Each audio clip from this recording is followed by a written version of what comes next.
My experience has been that precious metals bull markets get kicked off by gold. It's the fear buyer. There's two great investment motivators, of course, greed and fear. But the fear buyer is first. And the momentum needs to be established by gold before the generalist investor comes down into the space. And the generalist investor comes into the space because of greed. Midway through a precious metals bull market, when the generalist investor comes into the space, leadership changes to silver. It moves further and faster. And by the way, for people who haven't experienced a silver bull market, you won't have to ask Rick Rule if you're in one. You'll know. Yeah, when it moves, it really, truly moves. Now, the silver stocks, to be honest, had a pretty good move in the beginning of 2024. I don't know if you remember that, but we described them as a coiled spring. And the better silver juniors were uniformly up by 100% in 3 or 4 months. They came off some. The truth is, first of all, that the subset of high quality juniors, junior silver companies, within the universe of silver juniors is fairly small. There's all kinds of silver stuff with animal names. Silver this, silver that. There's probably 60 or 70 silver juniors. And one thing many of them have in common is no silver. Right. Which is problematic. If the price of something goes up and you don't happen to have any, it shouldn't matter much to you other than psychologically. The high quality silver juniors are a different matter. In my experience, the most volatile asset class in resources are the silver juniors.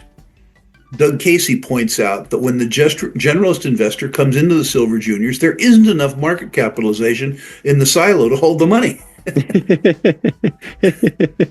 And they do some truly absurd things, Ivan. Most of your listener base will be too young to remember this.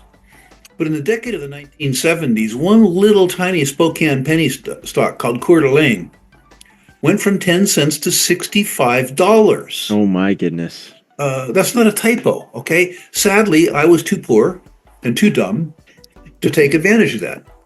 Come 1990, by the way, though, we launched a couple little silver stocks. One called Silver Standard, went from 72 cents to $45 in 6 years. Jeez. The other did a little better. It was Pan American Silver. It also went to $45, but it started at 50 cents. These things, if they are well run, and if they enjoy some good fortune, really, really, really can deliver. You don't go overboard on silver because silver can take you 3 years or 4 years, longer than you could possibly imagine for it to do anything. And volatility works both ways, up and down. The silver bugs, of course, love upside volatility. They hate the downside. Don't like the downside volatility too much. So you have to have a psychological and a financial constitution to be able to take the volatility and the time it takes. If you do, it's a truly spectacular sector. I have a decent little speculative allocation to silver. And I don't know if it's going to move in 2025 or 2020 because I don't actually know if it's going to move at all. Right. What I do know is if it does move, it is not unlikely over 5 years that I get a 10-bagger on the portfolio. Will it happen? Maybe. When will it happen? I have no earthly idea. Yeah. So people have to take it for that.